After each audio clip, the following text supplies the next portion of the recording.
Hello, everyone. This is Eva Nolik-Smith with Yoga U Online, and I'm here today with Dr. Stephanie Munoz, a yoga therapist and researcher who teaches in the Yoga Therapy Master's Program at Maryland University of Integrative Health in the Washington, D.C. area. Stephanie is an expert in the therapeutic applications of yoga for arthritis. After completing her yoga teacher training, she spent more than 10 years at Johns Hopkins University creating and evaluating a yoga program for individuals with rheumatoid arthritis and osteoarthritis. During these 10 years, she had a unique opportunity to learn about how yoga can help people to prevent or slow the progression of arthritis and how to adapt yoga to help people with arthritis practice yoga safely. Stephanie brings a unique background to the subject of yoga for arthritis, and we are very pleased to have her join us today for this interview. Welcome, Stephanie. Hi, it's a pleasure to be here. It's great to have you. We're here today to talk about arthritis. I was doing a little research for the interview, and I was struck by how many people it really affects, like 50 million adults. That number is projected to grow, as I understand it, to more than 67 million people by 2013. Right now, it represents 1 in 5 adults in America is living with arthritis. It is the leading cause of disability in the U.S., and most people think of arthritis as a disease of old age, but actually 2/3 of the people living with arthritis now are under 65, and even 300,000 of them are children. It's an enigma to me in terms of just exactly what arthritis is, because you usually think of it as an old person's disease, but you say that more than 2/3 are under 65, and also there seems to be so many different kinds of arthritis. Could you tell us a little bit about what it is and what the common denominator is? And that's a very good point. Most people think of osteoarthritis, which is one type of arthritis, and it is the most common. Arthritis is actually a category of diseases including over 100 different diagnoses. And what links them all is that they are largely joint conditions. They are all chronic, and they involve some deterioration. Now, osteoarthritis is more of a mechanical disease, so it occurs by wear and tear over time, the parts of the joint rubbing against each other over time. And because of that, osteoarthritis does tend to happen later in life. It's more common for people who are in certain risk categories, people who overuse their joints in a repetitive way, people who carry excess weight that contributes to the friction in their joints, and people who have a family history of osteoarthritis, or those who have prior injuries, often from athletics. But there are also many different forms of arthritis that are autoimmune in nature, and so they're systemic. So it's not a mechanical issue that's happening at the site of the joint. It's a systemic issue. Like any autoimmune condition, the body is recognizing a certain type of tissue as foreign, and therefore there are processes happening internally that wear away at aspects of the joint tissue. And it's those forms of arthritis that are more common in children and can often happen in younger people. It is possible also to have osteoarthritis as a younger person, depending on your risk factors. And when you say autoimmune and systemic types, that would be the most familiar example would be rheumatoid arthritis? Absolutely, yes. So rheumatoid arthritis is the second most common arthritis. It's far less common than osteoarthritis. Is that the autoimmune type? Is that mainly inflammation? There is some inflammation associated with osteoarthritis, we found, but yes, so rheumatoid arthritis is systemic inflammation. So if you take a blood sample of a person with active RA and you measure the inflammatory markers in the blood, they're going to be elevated. It's a systemic inflammatory condition. And RA, as I said, is far less common. It affects over 1 million Americans, so it's not trivial, but it's not nearly as prevalent as osteoarthritis, or OA, as we call it. Now, tell us a little about yourself and what made you interested in this topic, because you specialize in arthritis and specifically yoga for arthritis. Yes, I do. So it's a great story and far too long to share right now, but my journey to this specialty has been very serendipitous. In short, I had completed my yoga training. I was looking to start a doctoral program in public health, and during a summer internship, someone suggested, because of my background in dance and in yoga, that I write a review paper about the effects of movement for people living with rheumatoid arthritis. At the time, this was many years ago, I knew very little about RA. And somehow I managed to write that paper, and later on sent it to Johns Hopkins Rheumatology, ultimately was called in for an interview and asked to join their staff. Turns out that the person I met with had just had her first yoga class and realized how much this could benefit their patients.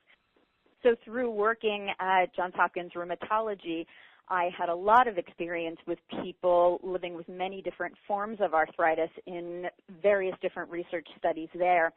And we started a pilot program to look at the effects of yoga specifically for RA, but then later other inflammatory arthritises and osteoarthritis, particularly of the knee. And I continued on for a decade there, and we were able to do quite a bit of research in this area. So you were basically the resident yoga teacher.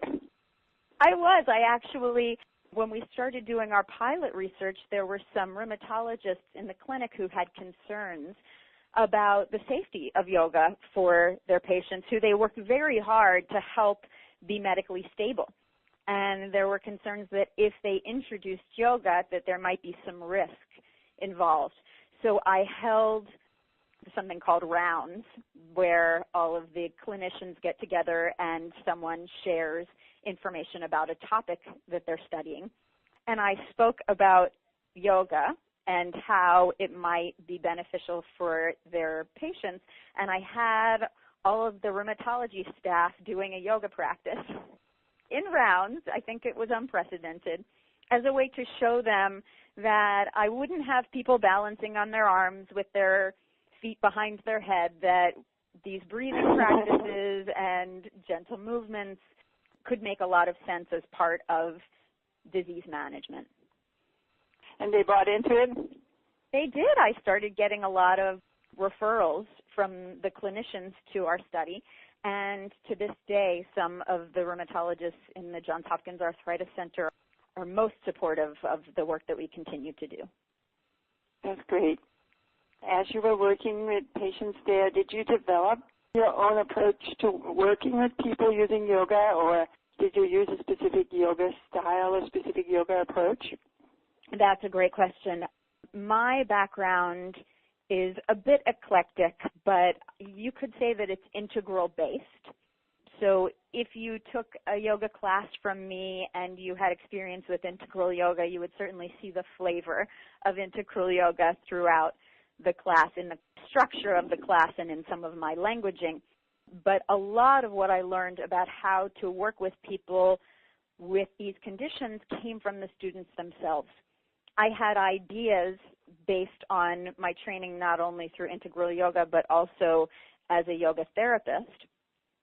I had ideas about what would work and what might not work, but much of what I know about how to work with this population came from the small pilot study that we did in the beginning, and then my ongoing work with these individuals who know their body better than I ever will. I always tell them, you are the world's leading expert on your own body.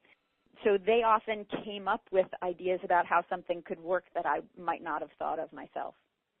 So how to modify and adjust postures to make it work for their body?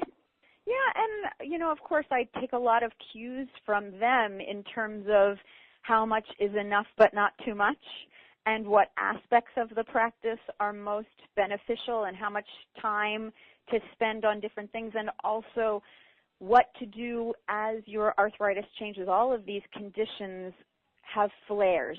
Those flares can be stress-induced, or they can be resulting from changes in the weather, or any change in body chemistry, hormones, can change the way that the disease acts. And so living with these conditions, you have to learn how to listen to your body, which is a skill, of course, that yoga fosters, but that many people living with arthritis already are practicing in order to adjust their daily life. So they helped me to understand what aspects of the yoga practice are most beneficial when you're in a flare, and how can you use yoga as a tool during those times. It's yoga off the mat, that there are yoga practices that you can use even when you feel like you can't get out of bed, for example, as a way to help manage the condition. Interesting. And as you were working with people, what were some of the results that you saw? I presume that there is no cure for arthritis, but where are the different ways that yoga can be helpful, and what did you experience when working with specific people? Our findings were broad. Our primary measure of interest is physical health, and that's how someone feels about their physical health, their ability to do physical things, have physical roles in their life, their ability to function physically, their level of pain, their energy. So we saw very notable changes in that area. But we also saw changes in flexibility, in depressive symptoms, and even an indication that there are changes for people with RA in joint tenderness and swelling. So very broad changes. Now, if you look at the literature in general, the most studied areas of interest for the effects of yoga in people with arthritis are pain and disability.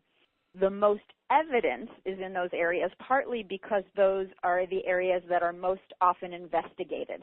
Most of the studies being conducted are looking at pain and disability. So we have less evidence in things like actual systemic changes, joint changes, and even mental emotional changes because fewer researchers are measuring those. There was actually a great paper that was written recently by Leslie Ward in New Zealand looking at what experts in the field recommend be measured and recommend be reported when looking at yoga for a variety of musculoskeletal conditions. And I was one of the experts on that panel. We agreed across the board that there needs to be more measurement in some of the areas that are less investigated, and also more transparent reporting. So can you give an example? So, for example, we found changes in the CESD, which is a measure of depressive symptoms. There isn't a whole lot of evidence suggesting that yoga can improve depressive symptoms for people with arthritis, partly because not enough researchers are measuring that. For people with RA specifically, depression is a common comorbidity, meaning that a lot of people who are living with RA are also living with depression. So if we can show that not only are there changes in your physical health as a result of the yoga practice, but also we can help to affect mood, then that's pretty important. There aren't a lot of interventions that work on both the physical level and the mental emotional level, and yoga has the opportunity to be able to do that, but we need more evidence to show what the effects are. Yeah, and I would imagine one of the big issues for people who are in chronic pain is that they will move less because it hurts when they move, and that then sets up a whole vicious cycle of decreasing movement and increasing ill health and loss of well-being. Oh, absolutely. It's hard enough to get people to sustain exercise who are healthy. Think about gym memberships on January 2nd and then showing up at the gym in March. it's often empty. So it's hard enough for people who are well to sustain exercise, let alone people who are living with chronic, painful, often disabling diseases. One of the things that we wanted to look at is a yoga practice more sustainable, partly because you can adjust it to how you're feeling any given day, but also because it can potentially be more enjoyable, more engaging, more mindful. One of the things that my mentor said when I joined the team at Hopkins was that her yoga class was the first time she didn't feel the need to distract herself from the exercise. When you get on a treadmill, you often put on a set of headphones or open up a magazine or do something to make the time pass more quickly because you're not actually enjoying being on the treadmill. There are some people who do, certainly. But in a yoga practice, the point is to be present, to be fully present and engaged. So that's a difference that might actually make it more sustainable in the long term. Very good point. Stephanie, you sort of made a reference to it, but you did a research study on yoga for arthritis. Was that part of your dissertation, or did you do a couple? I know that you participated in a pilot study, but did you do also a more extended study?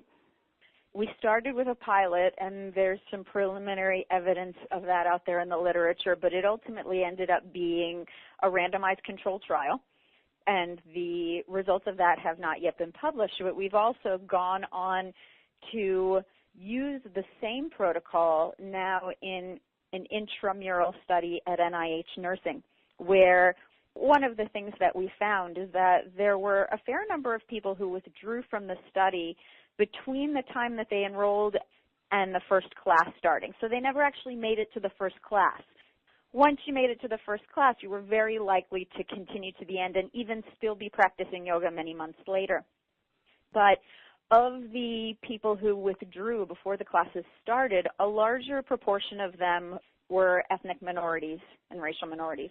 One question that we had after the study was, why might there be additional barriers to yoga practice for those populations? And it's true that yoga is less often practiced by racial and ethnic minorities in the U.S. So there is a researcher, Kimberly Middleton, who's down at NIH, who is interested in that question. So we're now looking at the effects of yoga for people living with arthritis who are racial and ethnic minorities. Specifically, is it feasible? Are there barriers to yoga practice that might be unique to that population? And what happens when you have language concordance and racial concordance with the instructor? Does that change the acceptability and feasibility of yoga as a part of self-care in the long term? Interesting. Yeah, one can imagine if it's not part of the culture and the people around you who are doing yoga, then it will seem a little more strange and a little less accessible.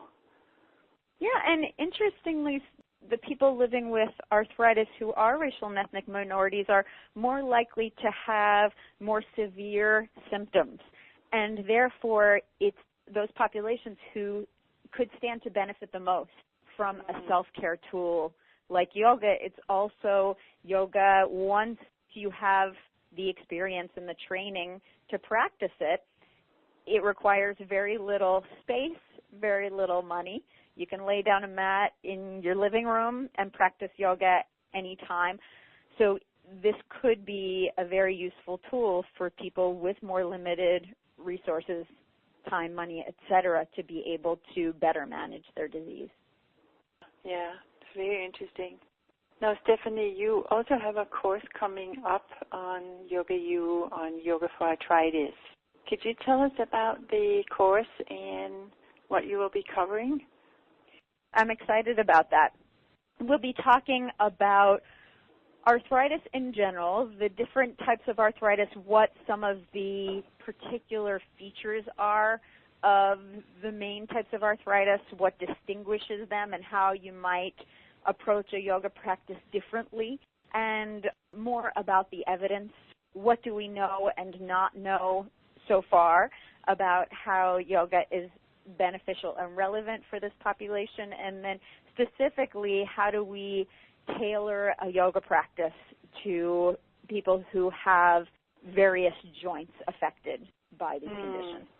Interesting. Yeah, because I guess the one thing I'm curious about is, like, if I think in terms of teaching yoga to arthritis, I almost equate it with teaching yoga to, like, people in their 60s or 70s.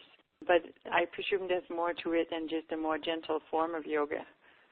And especially what we're finding now is that there are people who have been yoga practitioners for decades and now are starting to have arthritis. And so they still want to continue an advanced yoga practice, but they can't quite do it in the same way as they did before they had these conditions. So that's one population that you certainly don't want to reduce the engagement in their full yoga practice. So a gentle yoga practice is not always what they're most interested in, but you do have to consider the joints.